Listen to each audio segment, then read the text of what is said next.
Hello everyone, the lighting collector here. Welcome to the closet in my new house. And I finally have a place to put this beautiful Harris Electric Manufacturing 4-lamp preheat wraparound in F20T12. That's right folks, I have the coolest closet light I have probably ever had. And why is it the coolest? Well,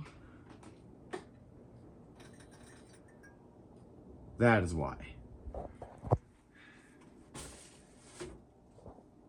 There is literally nothing more entertaining, at least in the lighting world anyways, than preheat fluorescent, at least to me. And most people agree. Of course, there are some that don't, but the vast majority do agree on this subject. So this little guy here actually was able to be mounted directly to the electrical box, which was nice because I didn't really want to make any additional holes in the ceiling, seeing as it was just recently painted and all that stuff. I did actually get permission this time to do all this lighting changes. The first couple of rental houses I did not. But this is what was in here before, your typical run-of-the-mill LED puck light. The only redeeming quality of this thing is that it actually has a selector for the color temperature and the lumens. So that was kind of nice. At least it was on 20 or 3500K when I moved in, but I made sure to switch it to 2700 until I put this up. But this thing is a major lumen upgrade. I mean, look at that. 1100 lumens is not bad, which was what I set the little LED thing to, but of course it was, you know, focused in a smaller area, which makes it seem like it's darker or just gives more shadows. And then of course it you know, it just doesn't hold a candle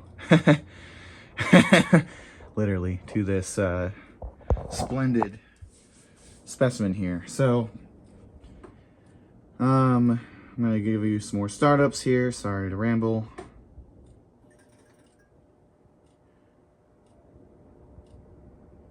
Notice one of those tubes is like a little weird after startup, huh?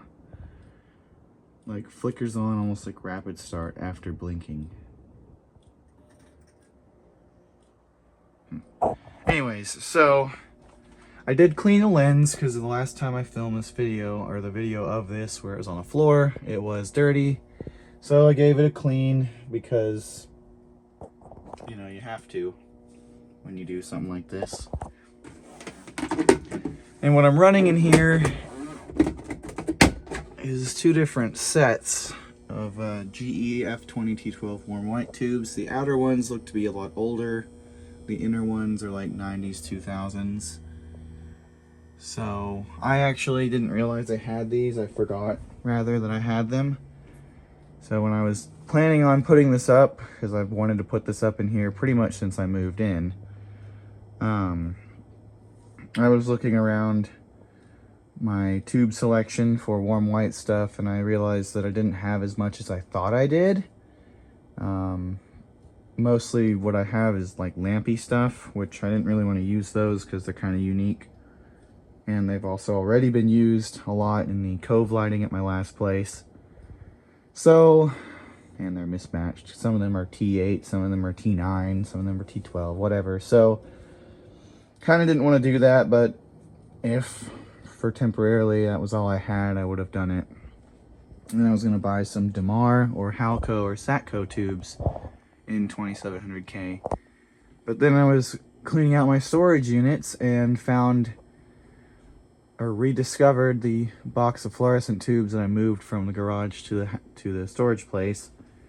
And lo and behold, I had some of these in there that were given to me by one of my collector friends. So, of course, I will probably not use these in here all the time. Just to keep use off of them, I would like to eventually replace them with modern stuff as well. But these are great stand-in because they've never been used. As you can see, they have really no wear on them at all. So definitely good for now, at least, and the color is absolutely great on these. So I'm really pleased with how this came out, and the fact that the electrical box screws are parallel to the AC vent, which I don't know why there's an AC vent in a closet. That's another oddity about this place, but if it weren't that way, I would have had to drill holes so that it could still be straight, even if the box screws were like that or something, you know. But thankfully they weren't, so that was nice, because I definitely did not want to have to make holes in the ceiling at all, or re-drill holes for that matter. So that was nice. And I do want to, will probably experiment with other starters just to see if I can get more blink out of these. These ones I have in here now actually are fairly blinky, but they're also really quick. Which, in a practical setting, you want the light to come on faster. Preheat did actually get close to being instant towards the end. The US really innovated on it faster than I thought they did. Because a lot of my older F40 starters are basically instant. And there are some that are literally instant, pretty much, from the, you know, the 50s and 60s. So they were, you know, still trying to get them like, you know, sorry to sound like an idiot here. They were trying to make preheat competitive more with rapid start, in the sense that it, you know, you don't wait forever for them to turn on or whatever. But for me, a lighting enthusiast who likes preheat for the blinkiness and the pings and all that stuff, that kind of is boring. So I'm going to probably do some tests. These are not bad. I got a case of these off of eBay. I don't know what brand they are. They just say T on them. And I think they're fairly new. But regardless, I would like something more interesting, of course. I do find it interesting they have a rather large hole for the light to peek through to help the argon actually do its job. That's kind of cool to see through the cover when these things turn on. But yeah, definitely a unique fixture. I don't think anybody else has one of these, and it really, really does a good job in here. As you can see, this is going to be still a work in progress, but it's going to be mostly the bulb storage area. There are totes of bulbs that I have in the garage that will probably not make it into here, of course, but as much of the box bulbs as I can put in here, I will. So I'm going to probably take down some of those totes and get the box bulbs and put them on a shelf in a kind of arrangement.